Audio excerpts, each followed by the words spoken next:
Estas son las palabras de un angelito que vino al mundo por pocos días, pero que quiso dejar su historia para que el mundo pueda hacer algo en favor de aquellos que no pueden hablar.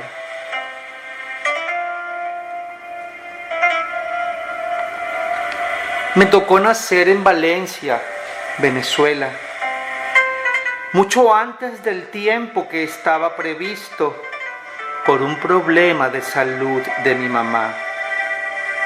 Pues nací de 6 meses y medio y me vi bastante complicado de salud porque mis pulmoncitos aún no estaban lo suficientemente desarrollados como para poder respirar por mí mismo. Mi papá pudo, con mucho esfuerzo, llevar a mi mamá a una clínica privada para que me tuviera con mejores condiciones y garantizar de mejor manera mi vida. Desde el mismo 29 de septiembre, cuando vine a este mundo, al que aún no conozco, he sufrido mucho. Me han puesto muchas inyecciones, transfusiones de sangre, medicinas, y eso le ha costado muchísimo dinero a papá. Pero gracias a Dios que Él ha podido pagarlo. Mi estado de salud se complicó y ya habían pasado muchos días y mi papá ya no tenía dinero para poder mantenerme en una clínica privada. Por eso, y con mucho dolor, por el temor a mi salud, con ayuda de mi tía y otro señor muy bueno, me consiguieron un cupo en el Hospital Central de Valencia, donde me recibieron y continuaron con mis tratamientos. Pero debo decirles que tuve que esperar muchos días para poder conseguir un cupo en el área de terapia intensiva para bebés prematuros como yo, ya que solo existen cupo para 4 bebés. Me asusté mucho pensar que no conseguirían el cupo y que mi papá siguiera gastando el dinero que ya no tenía. Pero por suerte, mi tía conocía a un buen señor que nos ayudó.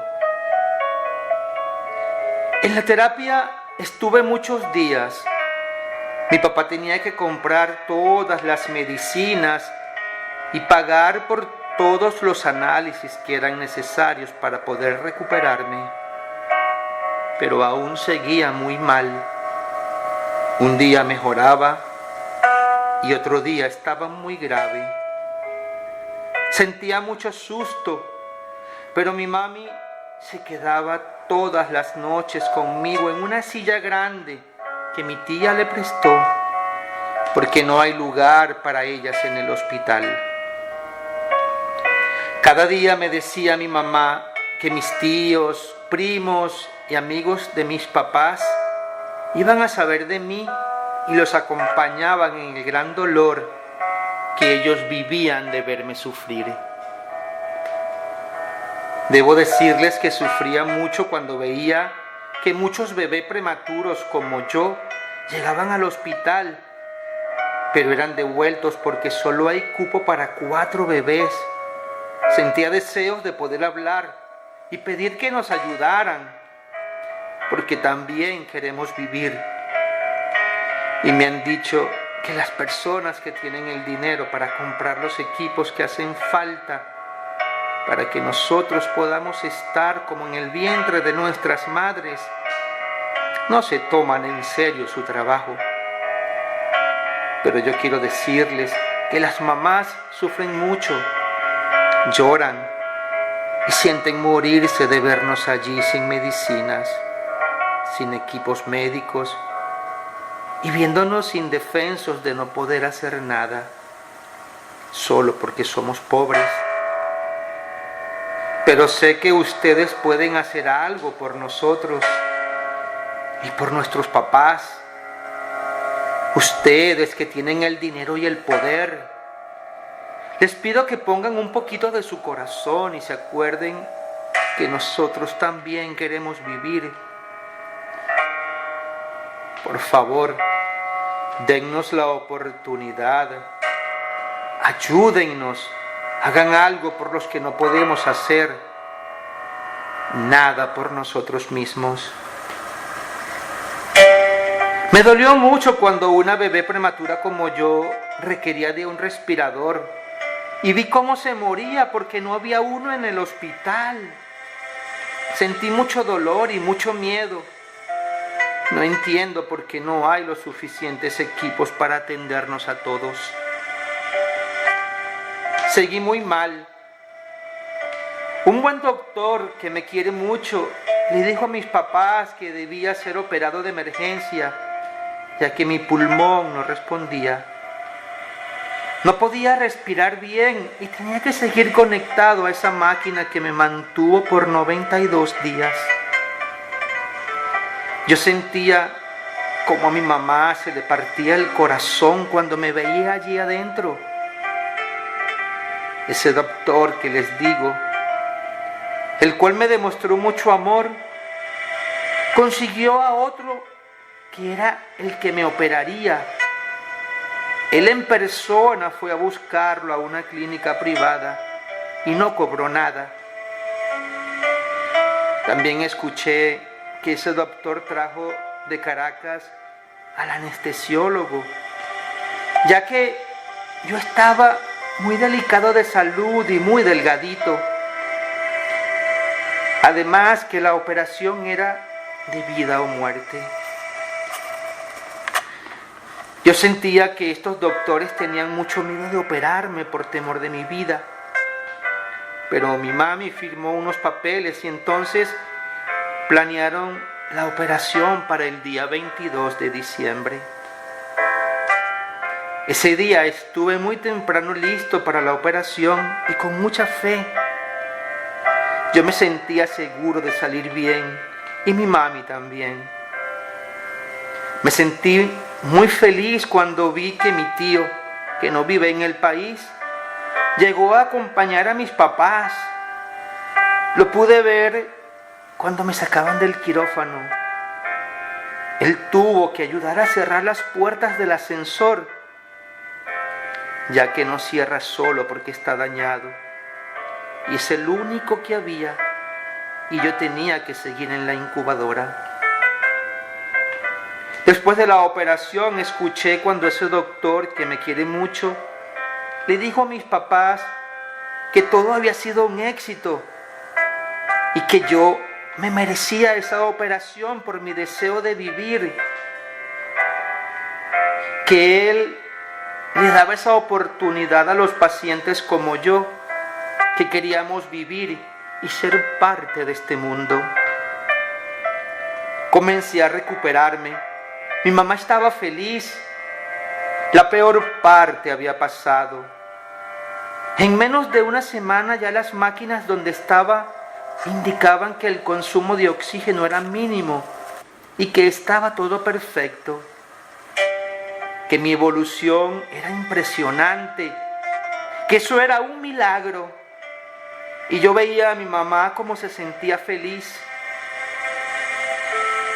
Justo a los 6 días de operado, ya una doctora autorizó a mi mamá a que me dejara mamar su teta.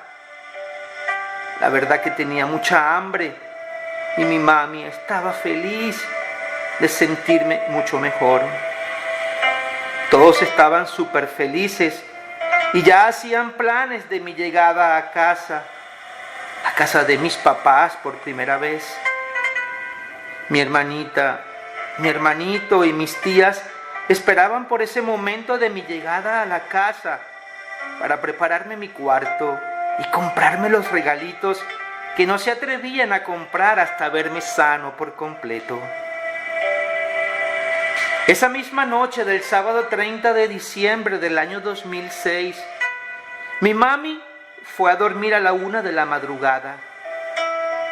Escuché que ese día habían faltado varias de las enfermeras que debían estar allí cuidándonos.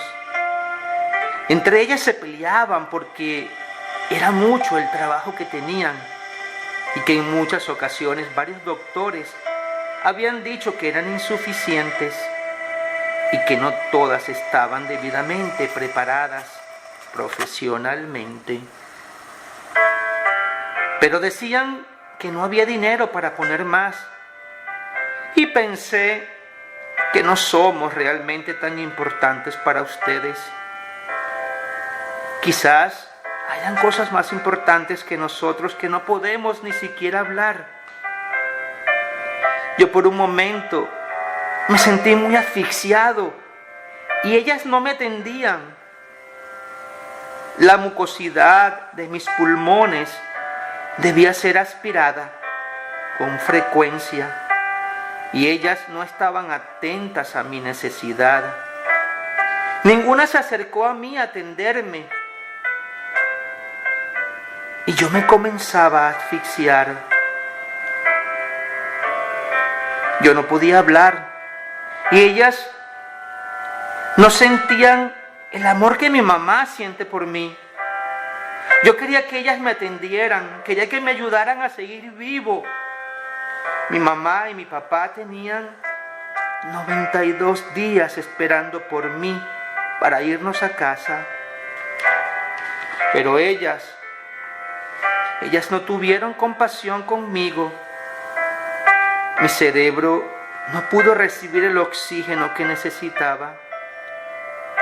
Y en la mañana del mismo 31 de diciembre, llamaron a mi mamá para decirle que yo había amanecido muy mal y que no entendían el por qué yo estaba grave. Cuando ya estaba mamando la teta de mi mamá y la doctora que me ha llamado su nieto ya había planeado sacarme de terapia intensiva. Yo ya respiraba por mí mismo y seguía con ganas de vivir. Me sentía muy feliz. Mi mamá llamó a mi papá para decirle que yo seguía muy grave. Y escuché cuando los doctores le decían que debían desconectarme porque mi cerebro había muerto. Yo ya no podía hacer nada. Mi vida se iba despacito y mi papá no sabía qué hacer.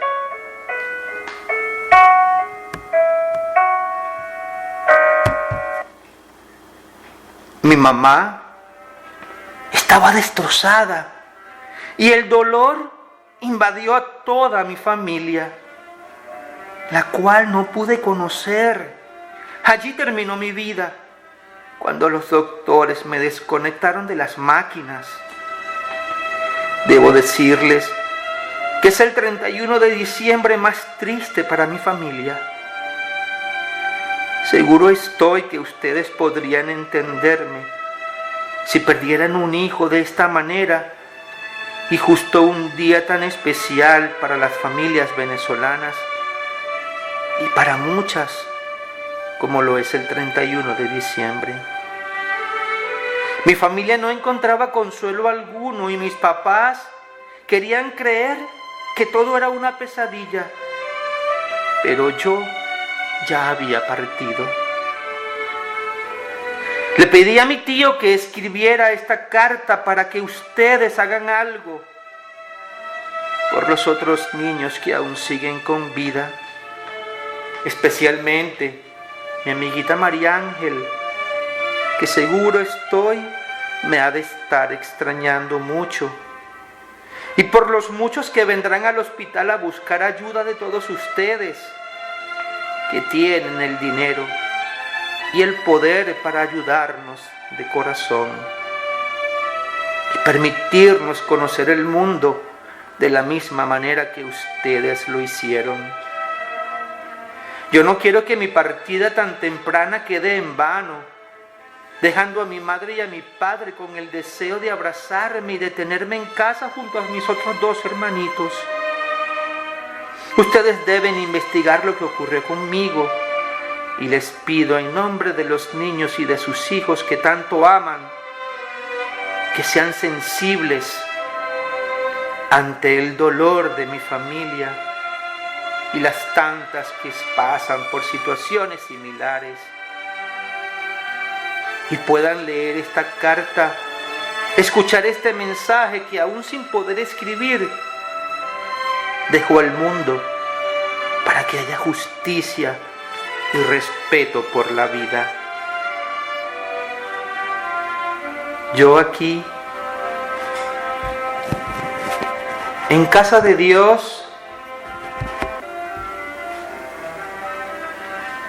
junto a mi primito y mi abuelito, cuidaré de mi familia linda que no pude conocer, pero confiado de que alguien, quizás alguno de ustedes, podrán llevar mi nombre en su memoria y recordar la manera que me arrebataron la oportunidad de vivir y luchar por los que queden entre ustedes, esperando que alguien tenga compasión de nosotros, hacer justicia y castigar a todos los que no sepan cumplir con sus obligaciones, especialmente los que tienen la responsabilidad de velar por la vida de otros